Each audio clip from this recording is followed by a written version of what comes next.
Masa begitu pantas berjalan, dan penghujung kehidupan kita ni adalah bertemu dengan Allah Subhanahu wa taala. Maka di atas mimbar yang mulia ini, saya ingin ingatkan kepada mereka yang bergelar jutawan, hartawan, mereka yang dipanggil sebagai orang kaya, hati-hatilah dengan kekayaan yang kamu miliki. Kerana kebanyakan kekayaan itu akan menjerumuskan manusia ke neraka Allah. Jangan sampai kamu jadi bakhil dengan kekayaan yang kamu miliki. Jangan sampai kamu jadi sayang dengan harta benda yang Allah kamu berikan kepada kamu. Berilah kepada mereka yang memerlukan, kerana kasih sayang Allah bersama dengan orang-orang yang sentiasa memberikan hartanya. Bagi mereka yang bergelar si miskin, hati-hati dengan kemiskinanmu, kerana kemiskinan ini akan membawa kamu menjadi kufur kepada Allah. Kamu akan memandang Allah dengan pandangan yang sinis. Kamu akan berburuk sangka dengan kemiskinanmu. Maka bersabarlah dengan kemiskinan yang menjadi ujian terhadapmu. Kerana para nabi dan para rasul alaihimussalatu wassalam, tidak seorang pun dibangkitkan menjadi orang kaya, melainkan Nabi Allah Sulaiman alaihissalam sahajalah. Maka berbahagialah, kerana mungkin nanti Allah Subhanahu wa taala tidak akan bertanya hal-hal yang banyak kepadamu di hari akhirat nanti. Dan bersabarlah, dan sentiasa berdoa kepada Allah Subhanahu wa taala untuk diberikan kesabaran pada hatimu. Untuk mereka yang bergelar ketua, ingatlah kepada hadis Nabi sallallahu alaihi wasallam bahawa kamu akan ditanya tentang kepimpinanmu. Hati-hati jangan sampai dengan ketuamu itu, dengan kepimpinanmu itu akan membuatkan kamu sewenangnya berlaku zalim kepada orang bawahanmu. Hati-hati jangan sampai kamu bersesuka hati berlaku zalim kepada orang bawahanmu, kerana kezaliman itu akan membuatkan kamu menjadi kegelapan di hari kiamat.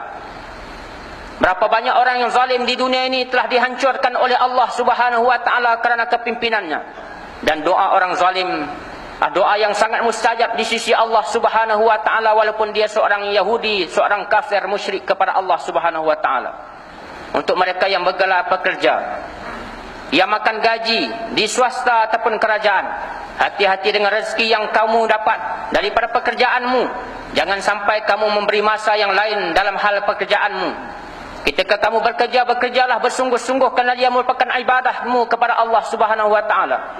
Hati-hati jangan sampai kamu membawa balik rezeki yang haram yang diberi makan kepada anak isterimu di rumah, yang dengannya mereka membesar. Kerana tidak ada tempat bagi orang yang memakan benda haram, kecuali mereka akan dibakar dalam api neraka Allah Subhanahu wa taala, wal a'yadu billah.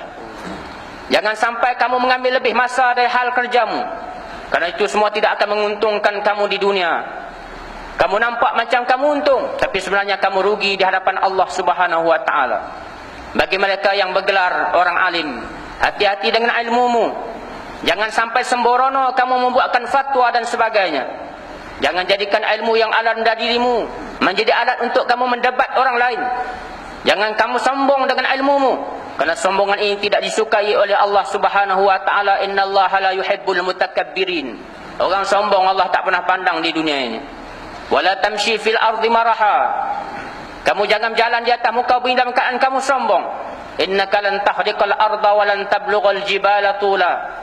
Karena setinggi manapun ilmumu, sebanyak manapun hartamu, kamu tidak akan dapat berdiri setinggi bukit, dan tidak akan dapat turun sedalam tanah.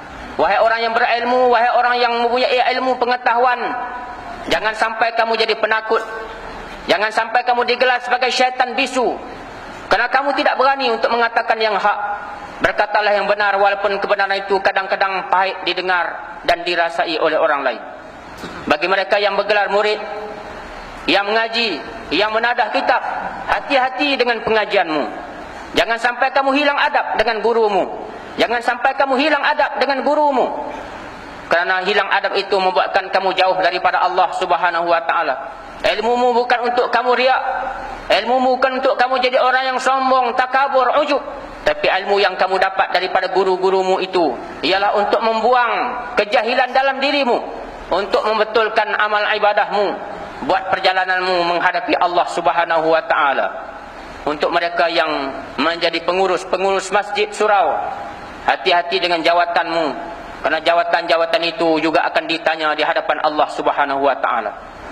Jangan sampai apa yang kamu lakukan ini menjadi bahan ejekan, cacian manusia. Berhati-hatilah kita tuan-tuan, kerana kita sedang berjalan menuju Allah Subhanahu wa taala. Kita tidak hidup lama di dunia ini. Kita nak kena mati. Kita suka ataupun kita tidak suka. Kita bersedia ataupun kita tidak bersedia. Kita tahu ataupun kita tak tahu kematian itu. Tapi maut pasti akan menghadapi kita. Dia akan mai dekat kita. Dan kita akan mati dan bertemu dengan Allah Subhanahu wa taala. Jangan sampai ketika berlaku kiamat yang disebutkan dalam suratul Waqiah, ketika manusia terjadi itu 3 golongan. Golongan yang disebut sebagai muqarrabun, as-sabiqun al-awwalun. Orang muqarrabun, orang yang cepat dalam hal-hal kebaikan, mendahului orang lain dalam hal-hal kebaikan. Ada golongan yang disebut sebagai ashabul yamin, yang kebaikannya tidak dapat menandingi orang-orang yang terdahulu yang baik ini. Mereka masih dihisab di hadapan Allah Subhanahu wa taala. Ataupun kita termasuk golongan yang ketiga, yang disebut sebagai ashabus shimal, yang pastinya nanti mendapat kecelakaan daripada Allah Subhanahu wa taala. Sebelum perjalanan itu sampai, marilah kita bersedia dengan segala kelengkapan ilmu dan iman kepada Allah. Jadikanlah semua urusan yang kita buat menjadi ibadah kepada Allah Subhanahu wa taala. Ikhlaskan kerja buat kita kerana Allah dan patuhi syariat yang dibawa oleh Nabi sallallahu alaihi wasallam.